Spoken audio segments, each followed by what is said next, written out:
giving my speech today on the role of a monitor technician. I'm here to inform my audience on this role.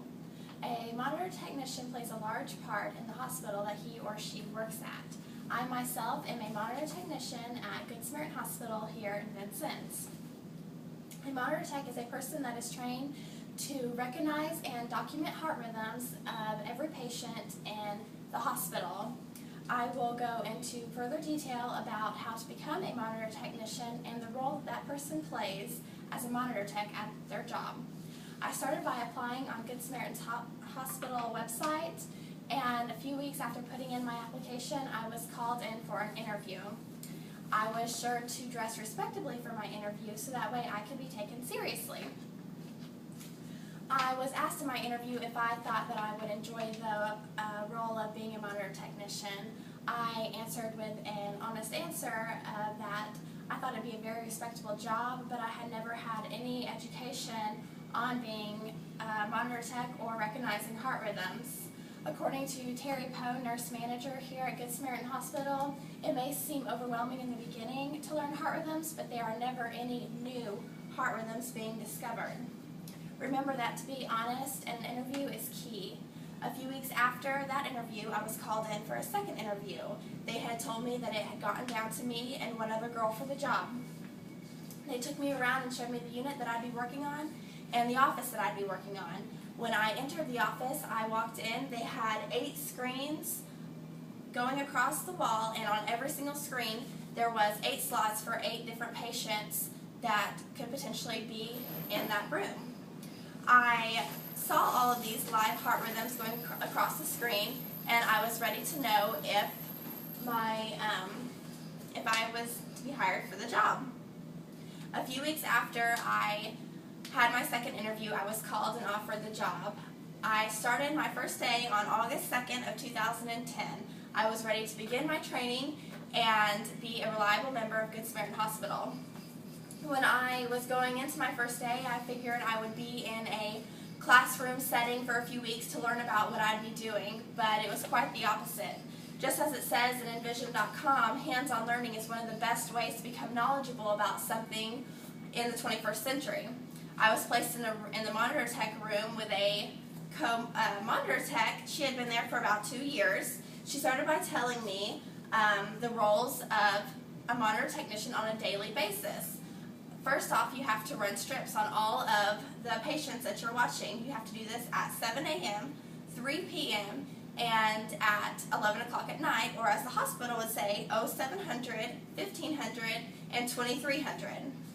Next, you want to look at each rhythm and decide whether it looks regular and consistent or irregular. This can potentially decide what type of heart rhythm that patient is running in. She began by teaching me basic steps of heart rhythms. You have your normal sinus rhythm, a tachycardia or bradycardia rhythm, atrial fibrillation, and asystole. After she taught me that, she wrapped up her summary of my job title by telling me that during each shift that I work, you need to go by every patient and say what type of heart rhythm they are running in and at what rate they are doing this and whatever other activities they did during this time. Now I will tell you a little bit more about the heart rhythms we just discussed. First, I will tell you about the healthy heart rhythm, a normal sinus rhythm. This rhythm is regular and consistent. Your pulse rate will range from 60 to 100.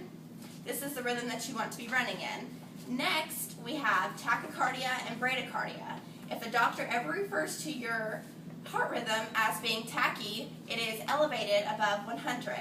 If a doctor ever refers to your heart rhythm as bradycardia, then your heart rate will be below 60. This usually happens whenever you're sleeping, and that's whenever a person's body is most relaxed throughout their day.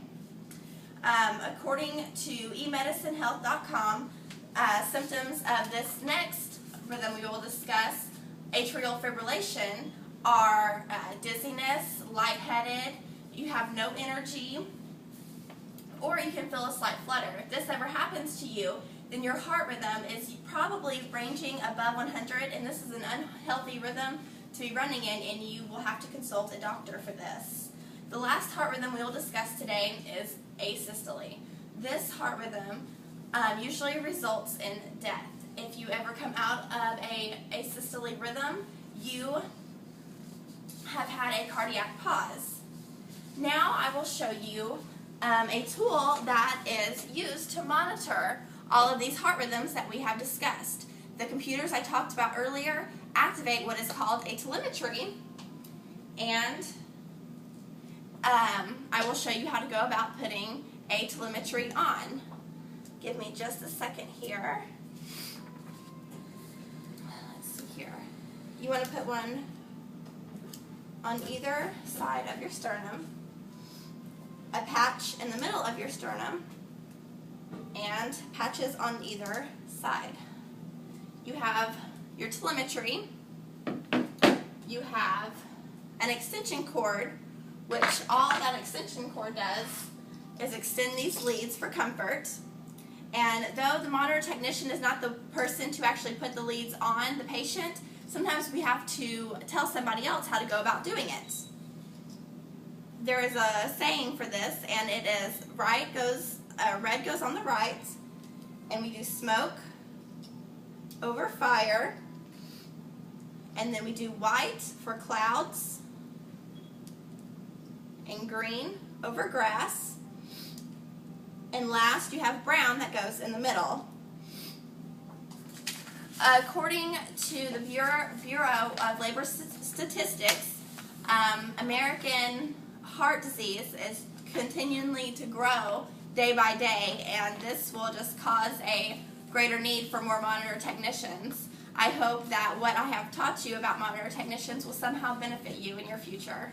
Thank you.